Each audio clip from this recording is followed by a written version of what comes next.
আসসালামু আলাইকুম। দৈনিক আর নিউজের সংবাদ বিশ্লেষণ ধর্মী অনুষ্ঠানে সবাইকে স্বাগত জানাচ্ছি। আমি তানজিলা টুইঙ্কেল। আমাদের আজকের বিষয়, ভারতের এই অপারেশনের নাম সিঁদুর কেন।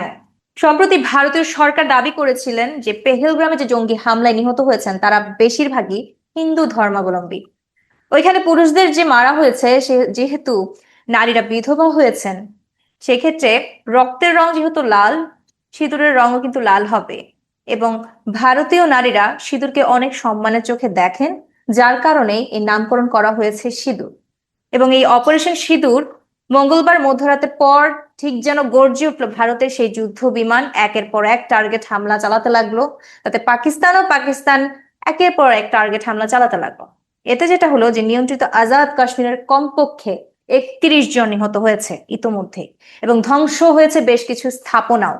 এইসব টার্গেটের মধ্যে মসজিদ, বাড়িঘর থেকে শুরু করে অপারেশন সিঁদুর নামের এই হামলাগুলো গত 22শে এপ্রিল ভারত শাসিত কাশ্মীরের পেহেলগ্রামে হামলার পর থেকে বিভিন্নভাবে দায়ী করা হচ্ছে, এবং এই দায়ীদের জবাবদিহি করার জন্য প্রতিশ্রুতির অংশ হিসেবে দেখা হচ্ছে।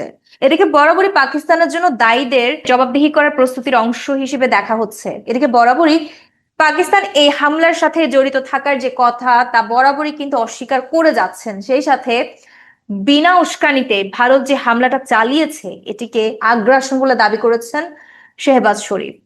এর জঘন্য আগ্রাসনের শাস্তি থেকে অব্যাহতি পাবে না বলেও কিন্তু তিনি সাফ জানিয়ে দিয়েছেন। এতে পাল্টাপাল্টি আক্রমণে কমপক্ষে ইতোমধ্যে 31 জন নিহত হয়েছেন এবং 57 জন আহত হয়েছেন বলে জানিয়েছেন পাকিস্তান সেনাবাহিনী। অন্যদিকে ভারতের সীমান্তে তাদের পাশে পাকিস্তানের গোলাগুলিতে কমপক্ষে 15 জন বেসামরিক লোক নিহত হয়েছেন এবং 43 জন আহত হয়েছেন।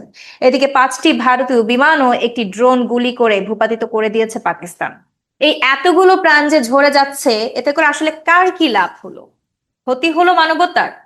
সেই সাথে পুরো বিশ্ব জুড়ে যে আমরা এই মানবতার গান শুনতে পাই, কোথায় আছে মানবতা? কোথায় এই গায়করা? কিংবা কোথায় এই মানবতাবাদীরা? যে ঘটনা একটি আলোচনার মাধ্যমে সমাধান করা যায়, তার জন্য কেন এত সামরিক আয়োজন করা হচ্ছে? এটি আসলে অন্য কিছুকে কি ইঙ্গিত করছে, নাকি আসলে ভারত পাকিস্তান তাদের মধ্যে যে চির জন্মলগ্ন থেকে যে চির শত্রুতা, একে অপরকে শত্রু হিসেবে গণ্য করে যাচ্ছে, এর কারণ কি আমরা আদৌ কি কখনো ভেবে দেখেছি কিনা?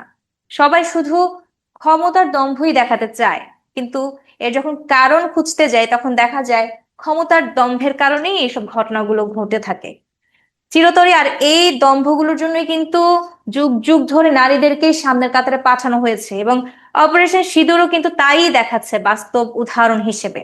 তো দর্শক, আমরা এই যে দেখতে পাচ্ছি এতগুলো লাশের পর লাশ যাচ্ছে, এতগুলো মানুষের প্রাণ চলে যাচ্ছে, এতে করে একটি সুষ্ঠু সঠিক সমাধান যতক্ষণ না পর্যন্ত আসছে, এই এক দেশ আরেক দেশের উপর কিন্তু হামলা চালাতেই থাকবে। এবং এতে করে যেটা হবে, ভারত পাকিস্তানের মধ্যে চির শত্রুতার যে জেদ, এই জেদ কিন্তু আরো আগ্রাসনকে বাড়িয়ে দিচ্ছে। এতে করে প্রাণনাশ ছাড়া আর কিছু কিন্তু আমরা দেখতে পাচ্ছি না। অতএব এটার একটাই সমাধান, তারা দুদেশ একসাথে এসে একটি সমাধান, কিংবা জাতিসংঘ ইতোমধ্যে তাদেরকে বলেছেন একসাথে বসার জন্য। তারা যদি আহ এই সুবাদে আসলে একসাথে বসতে পারেন এবং এই প্রস্তাবকে গ্রহণ করেন, এতে করে আমি মনে করি দুটি দেশের মধ্যে কিন্তু একটি সমঝোতার মধ্য দিয়ে এতগুলো মানুষের প্রাণনাশের হাত থেকে তারা রক্ষা পাবেন। তো দর্শক, আপনারাও কিন্তু আপনাদের মতামত জানাতে পারেন আমাদের কমেন্ট বক্সে, এবং দৈনিক আর নিউজ সবসময় চেষ্টা করে আপনাদের মাঝে সত্যকে তুলে ধরা এবং নতুন নতুন যে বিষয়গুলো রয়েছে তা সবকিছু খোলাসা করার জন্য আপনাদের সামনে সবসময় হাজির হয়ে যায়। আমি তানজিলা টুইকেল এ নিয়ে আজকের মতো শেষ করছি। সবাই ভালো থাকবেন, সুস্থ থাকবেন এবং সত্যের সাথেই থাকবেন। ধন্যবাদ সবাইকে।